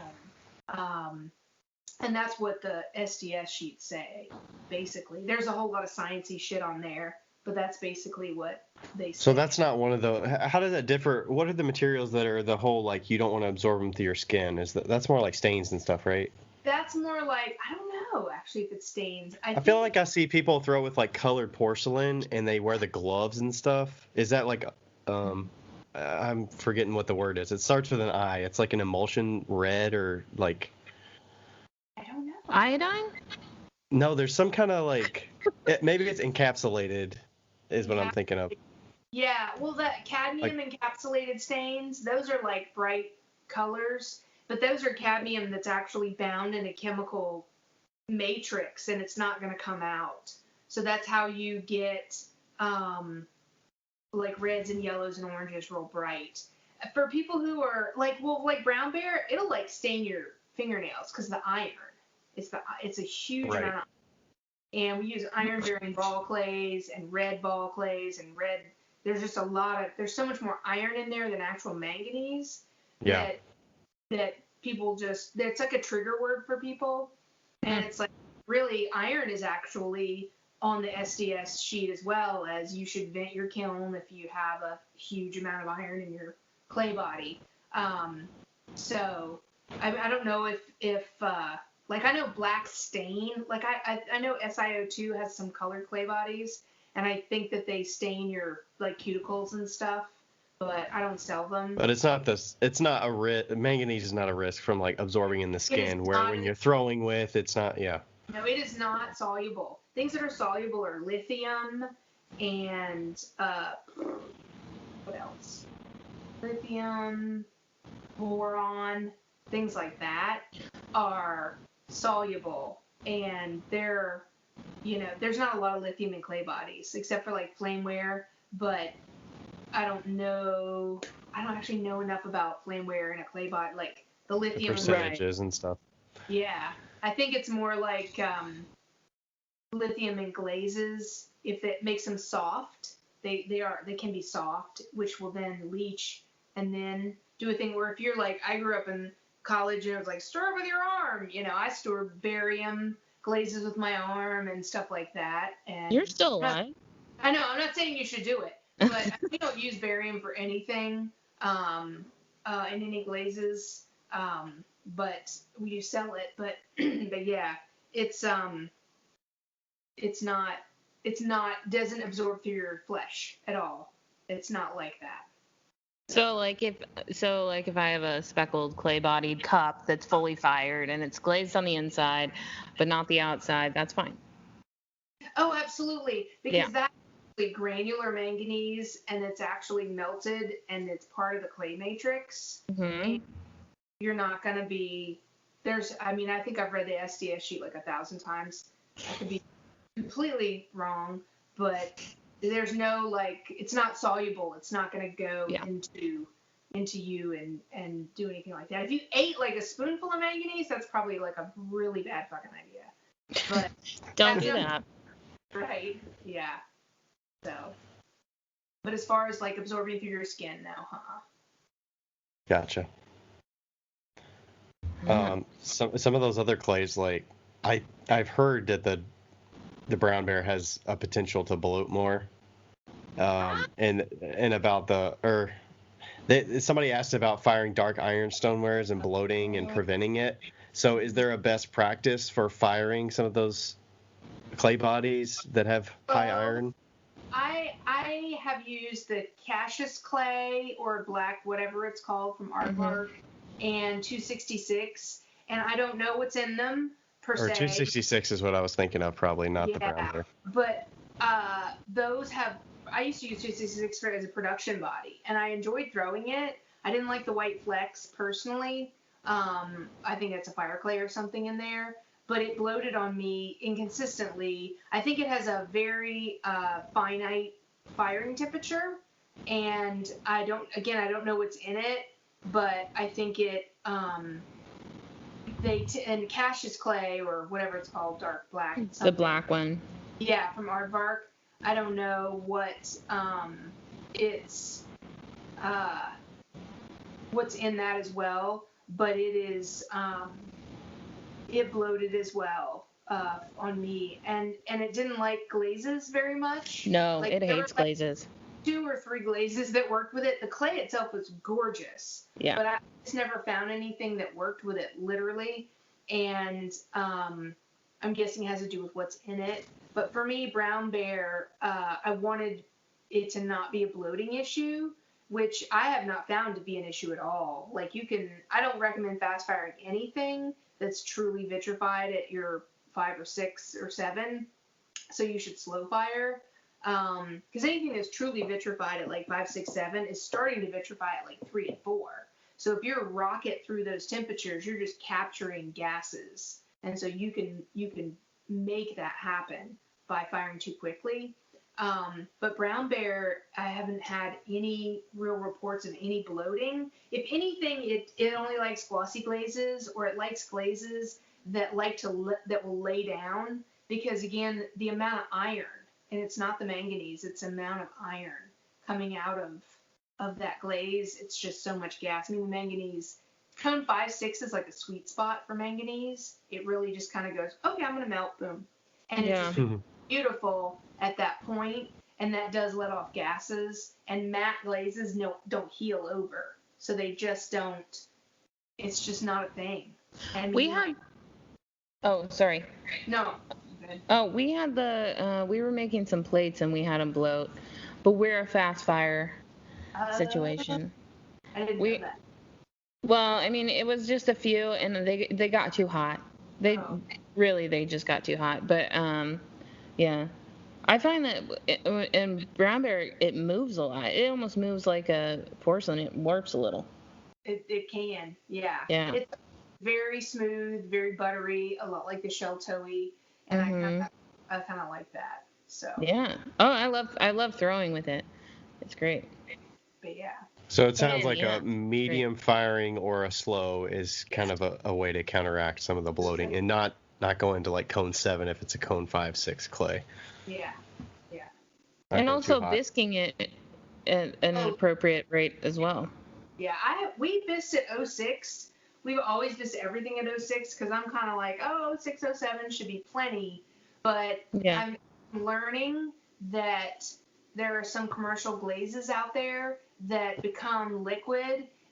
They begin to liquefy at like 06 and 05, even though they're a cone 6 glaze, and they trap the like organic gas things that are in your clay body, that if you haven't bisqued over 04 or 204, you get pinholes like a son of a bitch. What the fuck? Yeah. No, I've been learning that, and because I didn't know, and it's mostly Amico, and it's not a fault of the glaze or a fault of the clay. It's it's learning what's going on with the two items. For me, I've always encouraged people, biscuit 06, 07, because our line of glazes, they don't even become glossy until like 4.5. You know? Yeah.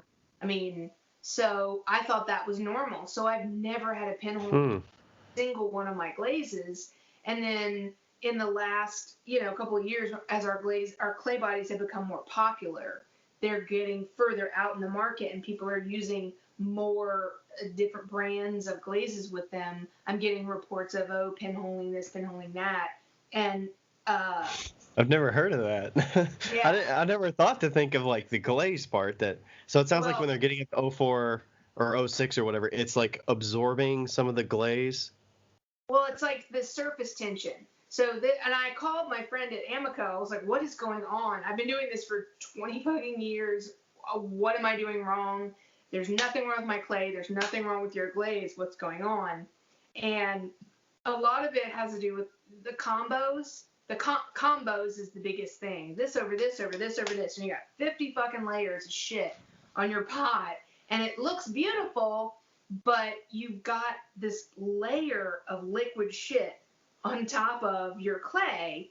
And if you apparently haven't burned out a sufficient amount of organics, that's all going to get trapped over this layer. Oh, okay. There's still organics coming out of the clay between 06 and 04 is what you're saying. Exactly. And if those glazes are liquefying, they're creating a surface tension that's keeping that shit in. That's then turning into a crater. And I mean crater. I don't mean little tiny pinhole. I mean like, crater in the glaze firing. And so I'm like, oh my God, I didn't realize that. And a lot of that has to do with just some companies will test their glazes on their own clays. And clays, you know what I mean? Like, yeah, there's so many iterations. They can't test everything. Exactly. And so it's been a learning process for me. And a lot of it has to do with communicating with other companies. Like, hey, what's going on? I love your glaze, but it looks like shit on this clay. What can I do? That is insane. I think that's a good proponent for just the makers need to be testing stuff anyways and figuring out what's going on. Because some people just can't answer those questions without knowing the intricacies of your process. Exactly. And for me, I designed our line of glazes 16, 17 years ago when I started, and it's grown, but it was on, I didn't make clay then. It was on standard Laguna and high water. And so my glazes lay down on anything because they're cone 6 glaze. Slap that shit on, that shit fires, boom, you're done. But that's my technology because those are the recipes I started with, and so I have no idea what's in other companies, glaze recipes. So for me, it's been a very interesting learning process. So that's crazy. And explaining that to the end user is like, well, this is the thing, So. Yeah, I mean, weren't you bisking to like 08 for the longest I was bisking to 08 because that's what we did in college. Exactly. Yeah. And I don't know if that was a time-saving thing or the clay that they used could withstand it or what. But my point is that for people that make glazes that require an 04 bisque, you're assuming that the end user of your glaze has control over the bisque temperature. And if you bring your pots to my studio, I'm going to throw those bitches in an 06 or an 05 because that's what we do. Yeah. And so you buy a commercial glaze of any other manufacturer and you put it on there and you could get pinholes. So, that's my point is that you can't assume I don't want to engineer a product that only works in one way, except I make clay bodies that need to be slow fired, so I get the height, thing, but I think now that people are using lots of different brands overlapping each other, that we're kind of getting to a point where we're like, oh shit, these need to work together, So I've just been telling people you can bisque to 04. And for me, I've just bisque to 06 or 07 because it's like, I'm cheap. Get that shit bisque. Let's be done. Whatever. It's a bisque. And so now I'm learning. I've been doing 05, and that has helped, actually, for some student work that they use Amico or Mako glazes specifically. The glazes are laying down better. So. Wow. I might go to 04. So, yeah. Well, I feel like I hear 04 out there, but I've heard from others that like 06 is okay. But well, for me, I've always been a dipper. I don't have time to paint, and actually now I paint more glazes on than I ever did because I don't have a dipping system in my studio and I'm not in production, and I just kind of like drink wine and watch British murder mysteries and just paint shit on. Whatever. And so.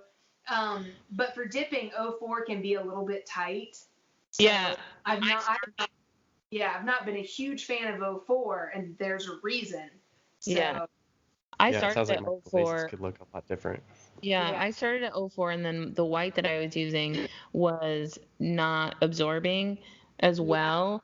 And so we went to '06, and then I've always bissed to '06 from then. And that's interesting.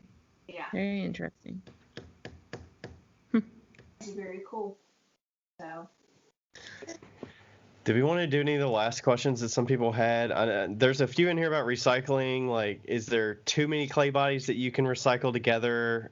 Or, can you recycle too much? Or recycle your clay too many times? you can. If you recycle your clay too many times, you've pulled off a lot of the tiny fine particles, so you end up with a short clay. So I recommend throwing in a scoop of bentonite or a scoop of ball clay, or just wedge it with some fresh clay. Mm. Is that per, like, what's the proportion here? Is it like 1 cup per, like, 5-gallon bucket of slop? About ish, yeah. It's like something, I mean, it's not real sciencey, so whenever you recycle, you kind of get what you get. I just recommend people put everything in from their bucket in, as opposed to just the chunks. And then, because think about your B-mix water, you threw away all the super fine stuff with your B-mix water. So Yeah. So with the Iceman, like I have a bucket there with the Iceman, right? And everything settles to the bottom. So is Iceman all at the bottom, or is there still stuff in the water, even though the water's very clear? If the water's very clear, you can dump the water. Okay, cool. Okay. Yeah, it's out. Sweet. But if you Gotcha. find it getting short, it's because the stuff in your splash pan, or you just nibbled off enough of the fine plastic stuff that you need to wedge it with some, or pug it with some fresh. Because the fine is going to hold it together. It's not going to rip apart. Exactly. Gotcha. I think pugging it with fresh is a good idea regardless, honestly. Yeah. Yeah. Is there too many clay bodies you can reclaim together? I guess if it's at the same temperature. Whatever you get. Probably doesn't matter, right? If you get like a bunch of cone 6 in a pile, you'll end up with a cone 6 clay. Yeah. Proportions are high enough, yeah. Yeah. So. Somebody asked about speckled clay. Why do the speckles only show up after the final firing? Because the manganese has a sweet spot. It's like at cone 5.5, they just go, they just melt into this, the black specks. And right before then, you just see tiny little specks, and then all of a sudden, I think it's real subtle when it's wet. Yeah, 2150 or something, they just go, oh, and they just become liquid. So, and then if you fire them to like 7, 8, 9, I think they increase in size. I don't know. I think there's a couple of cone 10 speckle clays with manganese, but I don't make one. So, yeah. Nice. Somebody asked. This is a good cleaning question. So you talk about cleaning your studio and studio practices. They said, how do you clean your studio floors? Whether it's, I guess it's in your student spaces or like the spaces where you mix in a bunch of clays and dry materials. I can imagine that can get pretty crazy to clean. Yeah, we have like we pick up the chunks and throw them in boxes and they go in the trash. But we have like that green sweep, that kind of oil coated sawdust that we'll put down if we have like a spill. Oh my God, this bag of clay just fucking broke everywhere. Great. And we just throw the green sweep on it, and that keeps the dust down, and we'll just put it in, sweep it up and then throw it in the dumpster. But periodically, like ideally once a week, but it doesn't happen. I have a floor cleaner. It's like one of those little, janitorial, like scrubber. Like a Zamboni. Bang. Yeah. And I just kind of like my AirPods for like a couple hours, and I just suck up this slurry of just crap, and just, It's got to look nice when you're done with that. It does. Like 5 seconds, dude. It's dope. And then it's just like. How much does one of those cost? A lot. Ours is tiny. Ours is like an 18-inch or 24-inch or something. 24 inches, because we are in a really old building where some of the doors are like, who the fuck was in here? How did you get in this room? Lilliputian shit, where people were like really skinny. And so I was like, it needs to fit through every door. and it was like $7,000 on sale. Oh They're my like, God. they're like $15,000. They're really expensive, but man, they're worth every penny. If you have a concrete floor or like a solid surface, it just, because you can mop all you want, but you're just going to smear it everywhere. And, but this actually vacuums it up right away and it's dry. So you don't have like the slipping hazard and, you know, it's pretty cool. But it puts water down and then vacuums it, right? Yeah, so there's no hazard. It doesn't put enough water down to not kick up dust, so I just spray. I just have a hose and I just mist the whole warehouse or the whole studio, let that soak it up, and then the brushes just go and just make a slurry. Oh, nice. And I suck the slurry up. So it's That's so cool. Yeah, it's dope. Yeah. What about the air filtration system? We have like 18 different HEPA things. We've got like a little arm that's like HEPA. We've got like a hanging thing. We've got like a thing. There's a lot of collection. A lot of things. A lot of things. A lot of A lot of air things. Yeah. But like generally, if you buy like air filtration for your studio, it doesn't have to be HEPA.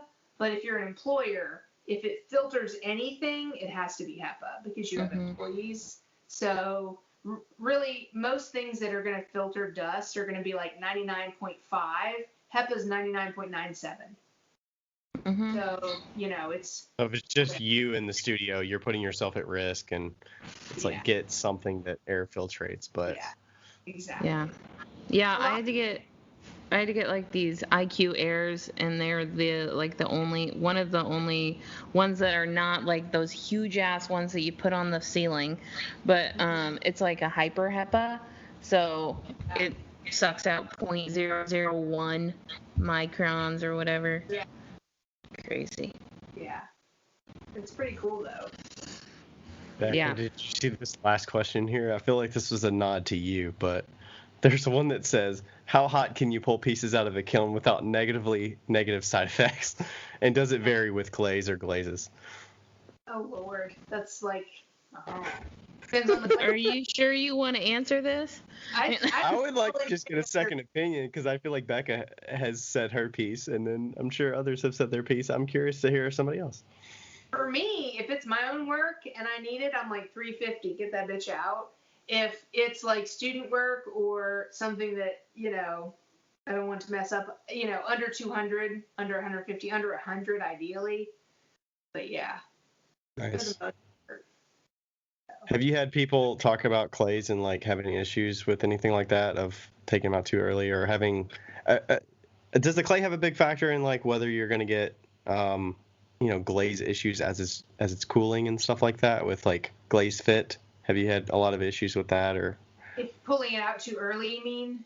Yeah, pulling out too early, or just people having issues with the glaze fitting on Mudworks clays or something like that? Couple. I mean, it depends on the brand. I find that Coyote glazes aren't super compatible with ours, as well as like high water.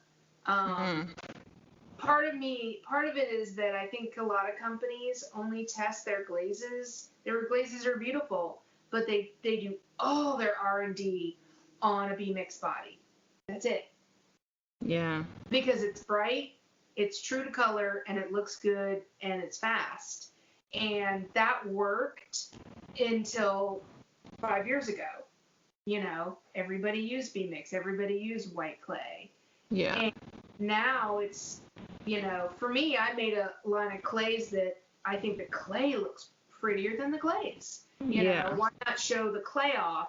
So you've got a lot of people using a lot of different colored clay bodies with a lot of different chemistry, and then you've got glazes that were only ever tested on one or two bodies. And they're out in the marketplace. And so you're going to have a lot of issues as far as that goes. You know, that's my thing. And I'm not saying I've done it perfectly and I've tested every one of my glazes on every single clay body or every one of my clay bodies with every glaze. Right. It's not possible. But for me, whenever I release a glaze with my label on it, it works with every clay body. As far as fit goes, brown bear is an exception because it kind of absorbs color, you know what I mean? And it doesn't like matte glazes. But Yeah. but I don't usually approve or like a glaze other than a clear or like a line of pastels, for just one clay body. Like we have like 5 or 6 colors that are really meant for porcelain because they just are pastels and they sing on porcelain. But we wouldn't even see them on brown bear, but they would still fit the brown bear. But, Yeah. So that's where my thoughts on that go. So. Nice. Yeah. All right. Cool. Becca, did you have any last questions? We just hit the 2-hour mark. What's your favorite color? Blue of some kind. Blue? Blue of some kind. Like my studio, I love that color. But I also love It looks kind of green on the camera. It's like an aqua. It's an aqua blue. Like a pastel. But I love like steel blue. I just like colors that make me go, oh. So, I don't love white. White's like the new thing. Everything's white. Everybody wants white walls and white this and white that. I never got into that. I like color. But I like bright color too.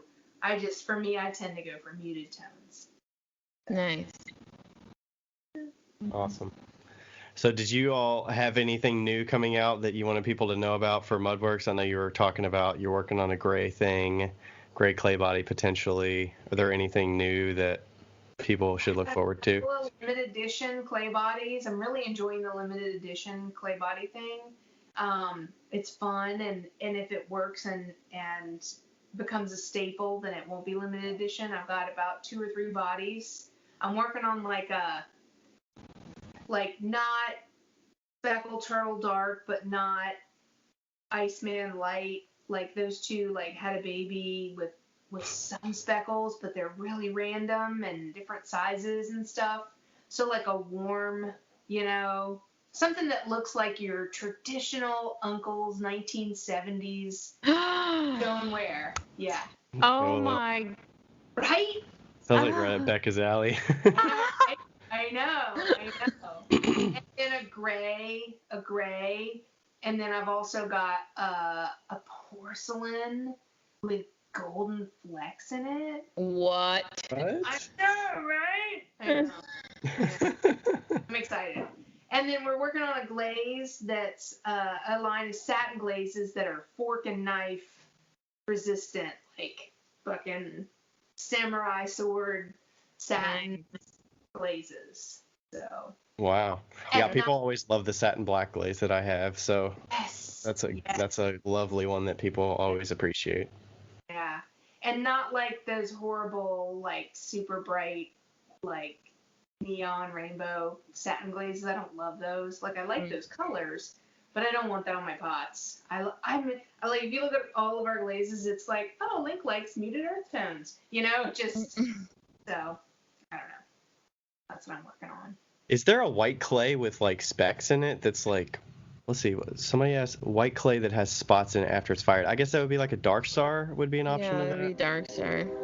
Was that a limited edition one, the Dark Star? No, I basically threw that one down and was like, this is dope. And, yeah. I feel like it's fairly recent, right? Yeah, it's been about 2 years. I don't know if you noticed now there's a B mix with specs.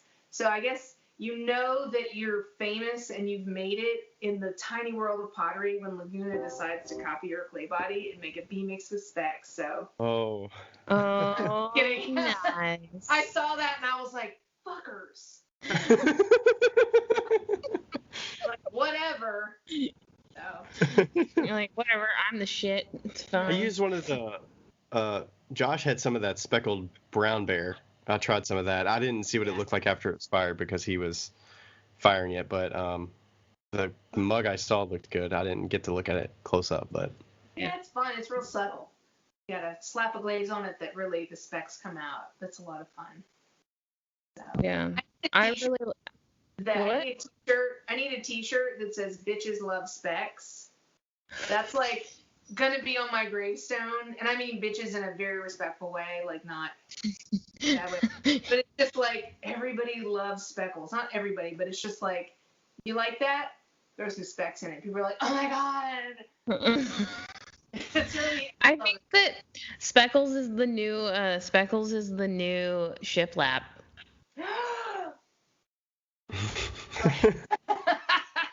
No, but it totally is. Like, I'm actually not a fan of Speckles. Like, I am a fan of Speckles, but I'm not. I chose them.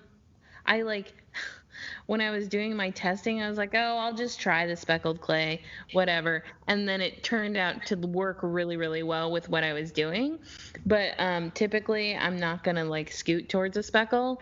But I definitely feel like every 20 to 27 female potter is using speckled clay right now, and it is, and with a white glaze, I will tell that you, speckled white sells like hotcakes. I sell it like crazy. Good. Yeah, I include Ryan in the 20 to 30-year-old women. Yeah. Women. Yeah. And yeah, it's the new shiplap. It's the Joanna Gaines of the clay world. Right. That Inferno Red looks really good on the speckles though, because it looks kind of rusty and it's cool. People like that for sure. Like random, the manganese specks come through randomly. Yeah, I love that. Yeah. Oh, one funny thing is that I guess a while ago somebody threw a bunch of tumblers and stuff in the speckled turtle, and you can't tell the difference when it's bisque between the speckled turtle and the regular turtle. And so just randomly there'll be like a speckled white tumbler like in this group of like in the group like that gets fired, and I'm like, Rebecca, why is there always just one? And she's like, because we have no idea where they are. Like it's like an Easter move egg. over on the disc. Yeah. Wow. Okay, how can, like, I guess where do we find you? I guess we kind of talked about where we find you, but what's your website? Let's go with that. KYMudworks.com or Dirty Girls Pottery Tools.com. And both the Groovy Tool, Trim Tools, and Dirty Girls Tools on it. And that's a separate website because it's easier to find. Sometimes when you got like 4,000 products, shit gets buried in a Mudworks website. And we have like dealers for our tools, so it's easier for them to like see what we sell, and it's kind of a separate brand. So those are the websites. Yeah. Sweet. Cool. Thanks for chatting with us. I feel like we're all smarter from listening to this. I definitely learned a few things for sure. Yeah. We're gonna leave. We're gonna say goodbye, but don't leave. Somebody really smart's gonna call me like, that bitch doesn't know what the fuck she's talking about. And I feel like you just got a whole bunch of new customers from this conversation. So just remember, they listen to me on a regular basis, so you're gravy. Yeah. All right. Bye. Bye. Hey guys, thank you so much for listening to our podcast. We really appreciate it, and we're having so much fun. If you want to follow us individually on Instagram, you totally can. Ryan's Instagram handle is @RDCeramics, and mine is 5 Lines Pottery. That's the number 5. We would love to hear from you, and don't forget to write us a review on our podcast. We read every single one of them, and we totally appreciate them. They help us out an awful lot, and they also put smiles on our faces. I hope you guys continue to listen, and we love you. Thanks. Bye.